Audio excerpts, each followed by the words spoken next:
Halo semua, balik lagi di Sticky Notes. Nah, sebelum kita mulai, kita mau turut berduka cita atas wabah yang terjadi di negara kita, yaitu wabah coronavirus 2019.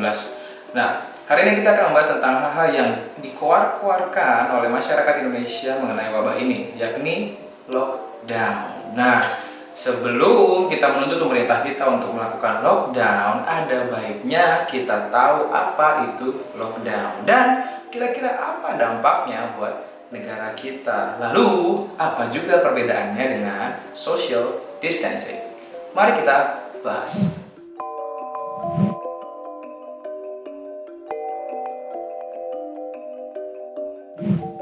Nah, definisi dari lockdown sendiri merupakan amanat atau perintah dari pemerintah untuk masyarakat agar tidak meninggalkan lokasi atau area tertentu dalam keadaan darurat. Nah, dalam konteks ini yaitu wabah virus corona yang terjadi di tahun 2020 ini.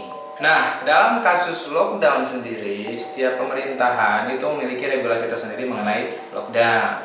Berikan saja contohnya Italia. Di Italia, regulasi lockdown berupa penutupan tempat-tempat yang sekiranya tidak vital bagi masyarakat, contohnya restoran, mall, taman bermain, dan sebagainya. Dan tetap membuka tempat-tempat yang vital bagi masyarakat seperti rumah sakit, apotek, dan tempat perbelanjaan bahan baku makanan. Nah, regulasi lockdown sendiri berarti tidak memperbolehkan orang keluar masuk di area yang ditentukan untuk di lockdown.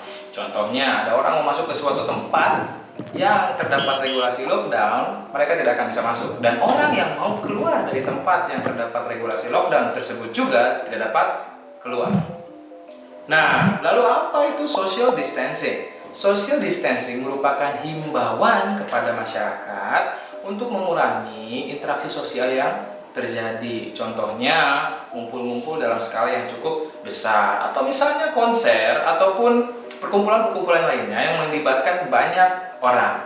Mengapa? Untuk mengurangi proses penyebaran virus yang terjadi. Jadi, pada intinya, perbedaan dari lockdown dan social distancing adalah yang satu itu peraturan dari pemerintah dalam keadaan darurat, yang satu yaitu social distancing itu adalah himbauan dari pemerintah agar kita lebih menjaga interaksi sosial kita. Yang satu aturan, yang satu himbauan.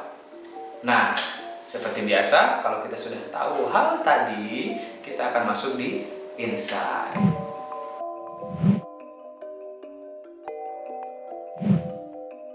Nah, balik lagi di insight.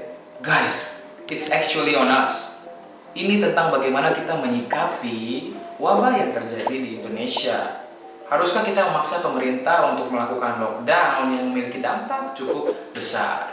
Menurut kami, ada dua dampak yang sangatlah besar saat pemerintah menggunakan sistem lockdown terhadap Indonesia. Yang pertama, banyak masyarakat Indonesia yang bekerja pada bidang bisnis informal. Apa itu bisnis informal? Bisnis informal merupakan bisnis-bisnis yang dilakukan secara pribadi dan tidak melibatkan perusahaan besar. Contoh simpelnya, para pedagang bakso, atau misalkan orang-orang yang suka jualan ketoprak, makanan ringan, dan orang-orang yang suka jualan di pasar. Saat lockdown dilakukan, otomatis banyak di antara mereka yang tidak dapat bekerja dan tidak dapat menghasilkan untuk keluarga mereka. Dalam konteks ini, perekonomian mereka hancur.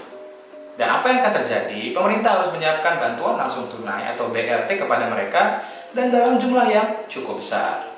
Nah, yang kedua, menurut ekonom PT BCA Bank Sentral Asia, David Sumual, 75% pergerakan uang negara itu terjadi di Jakarta. Jadi saat lockdown dilakukan, otomatis dampaknya bukan cuma kepada orang-orang di Jakarta mungkin, atau dalam orang-orang pemerintahan daerah situ, melainkan hampir ke seluruh Indonesia. Jadi dampaknya cukup besar, bahkan menurut kami sangat besar.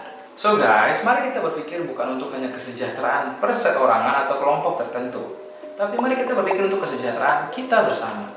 Jadi, mari kita galakkan social distancing yang berupa himbauan kepada kita untuk mengurangi interaksi sosial yang terjadi di masyarakat. Demi apa? Demi mengurangi penularan virus corona. Social distancing tidak bisa membunuh virus corona, tapi kita bisa menghentikan penyebarannya. Jadi, kita bisa berbuat lebih banyak dan membantu teman-teman kita yang bekerja di bidang kesehatan. So, mari mulai hari ini kita galangkan social distancing. Dan jangan lupa, be smart people. Saya Jerry, terima kasih.